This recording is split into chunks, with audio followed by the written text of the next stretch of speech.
Hi friends, welcome to C3 Chris crafts and cookery. நான் உங்கள் Chris. இன்றைக்கி நம்ம சேனலில் ஆக்ராவில் உள்ள இத்திமதத் தௌலாவுடைய கல்லறையை தான் சுற்றி பார்க்க போகிறோம். இதை உள்ளே போய் சுற்றி பார்க்குறதுக்கு ஒருவருக்கு 30 ரூபாய் நுழைவு கட்டணம் செலுத்தணும். உள்ளே போன உடனே இந்த மாதிரி ஒரு இன்ஃபர்மேஷன் சென்டர் இருக்குது. இங்கே இந்த காம்ப்ளெக்ஸ்குள்ளே என்னெல்லாம் இருக்குன்ற இன்ஃபர்மேஷன் இருக்குது. முகலியருடைய ஃபேமிலி ஹிஸ்ட்ரியும் கொடுத்துருக்காங்க. இப்போ நீங்கள் பார்க்குறீங்கல்ல, இதுதான் இத்திமதத் தௌலா. இதுக்கு வேறு பெயர்கள்லாம் இருக்குது. ஜுவல் பாக்ஸ்ன்னு அழைக்கிறாங்க, பேபி தாஜ்மஹால்ன்ட்டு அழைக்கிறாங்க. இது ஆக்சுவலாக என்னன்னா, அக்பர் ராஜாவுடைய மகன் ஜஹாங்கீருடைய மனைவி நூர்ஜஹான் அவர்களுடைய தந்தையின் கல்லறை.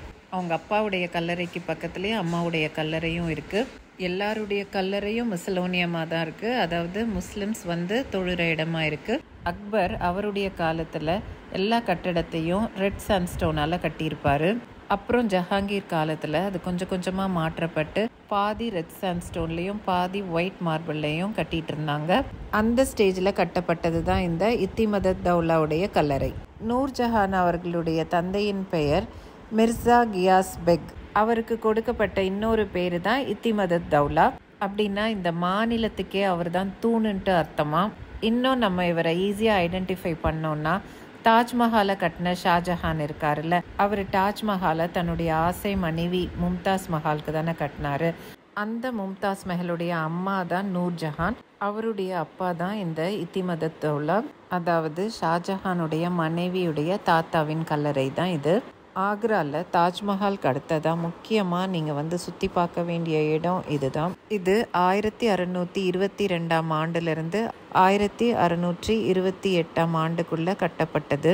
அப்போது பெருசாக டிரான்ஸ்போர்ட்லாம் இருந்திருக்காது.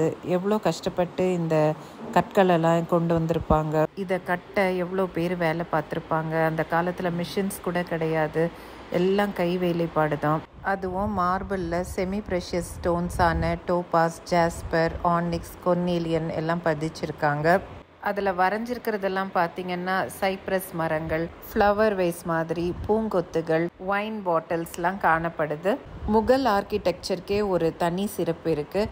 அதுலேயும் இது டோம்லெஸ் முகல் டூம் என்ற ஒரு சிறப்பை பெற்றிருக்குது. இந்த மிர்சா கியாஸ் பெக் இருக்கார்ல, அவர் அக்பர் ராஜாவுக்கு கீழே முதல் வேலை பார்த்துட்டு இருந்திருக்காரு. அவருடைய மகள் நூர்ஜஹானை அக்பர் ராஜாவுடைய மகனான ஜஹாங்கீருக்கு திருமணம் செய்து கொடுத்த பிறகு ஆக்ராவுடைய பிரைம் மினிஸ்டர்ன்ற பதவிக்கு உயர்த்தப்பட்டிருக்காரு. அது மட்டும் இல்லை, த லார்ட் ட்ரெஷரர் இத்திமதத் தௌலா அப்படின்ற பெயரும் இந்த டைமில் தான் பெற்றுக்கொண்டாராம். இந்த பில்டிங்குடைய ஒர்க்ஸ் ஜாலி ஒர்க்கில் பண்ணியிருக்காங்களாம். அப்படின்னா சூரிய வெளிச்சம் அந்த சுவர்களில் இருக்கிற கட் ஒர்க் வழியாக உள்ளே வருமா. இப்போது நம்ம இத்திமதத் தௌலா அவர்களுடைய கல்லறை இருக்கிற இடத்த போய் பார்க்க போகிறோம். இதுதான் அவருடைய கல்லறை. பக்கத்தில் இருக்கிறது அவருடைய மனைவியின் கல்லறை. அவருடைய மனைவியின் பெயர் அஸ்மத் பேகம். இதே போல தான் தாஜ்மஹலில் ஷாஜஹானுடைய கல்லறையும் அவர்களுடைய மனைவி மும்தாஸ் மஹாலுடைய கல்லறையும் பக்கத்தில் வைக்கப்பட்டிருக்குது. அது மட்டும் இல்லை, இந்த பில்டிங் தான் தாஜ்மஹல் முழுக்க மார்பலில் கட்டப்பட ஒரு இன்ஸ்பிரேஷனாக இருந்ததாம். இந்த இடத்துடைய இன்னொரு ஸ்பெஷாலிட்டி என்னென்னா, இந்த பில்டிங் 4 பாகுக்கு நடுவில் இருக்குதாம். அதாவது 4 குவாட்ரண்ட் கார்டனுக்கு நடுவில் கட்டப்பட்டிருக்குதாம். உண்மையாகவே இதை பார்க்குறதுக்கு சின்ன சைஸ் தாஜ்மஹல் மாதிரி தான் இருக்குது. அதனால தான் இதுக்கு பேபி தாஜ், அதாவது பச்சா தாஜ்ன்ட்டு பேர் வந்திருக்கு. இந்த பில்டிங்கை யமுனை ஆற்று கிழக்கு திசையில் கட்டியிருக்காங்க. அந்த காலத்திலேயே நல்லா யோசித்து இயற்கையோடு இணைந்து தோட்டத்துக்கு நடுவுலையும் பக்கத்துலேயே ஆறுகள் ஓடுற மாதிரியும் இருக்கிற இடத்துல கட்டியிருக்காங்க. ஓகே ஃப்ரெண்ட்ஸ், என்னோட கூட சேர்ந்து இந்த பியூட்டிஃபுல்லான முகல் ஆர்கிடெக்சரை சுற்றி பார்த்துருப்பீங்கன்ட்டு நம்புகிறேன். உங்களுக்கு இந்த வீடியோ பிடிச்சிருந்துச்சுன்னா இந்த வீடியோக்கு ஒரு லைக் கொடுத்துருங்க. இது போன்ற நிறைய வீடியோஸ் பார்க்க நம்ம சேனலுக்கு சப்ஸ்கிரைப் பண்ணி வச்சுக்கோங்க. மீண்டும் இது போன்ற இன்ட்ரெஸ்டிங்கான வீடியோஸுடன் உங்களை நான் விரைவில் சந்திக்கிறேன். அதுவரை உங்களிடமிருந்து விடை பெறுவது உங்கள் Chris. Until then, take care. Tata. Thanks for watching.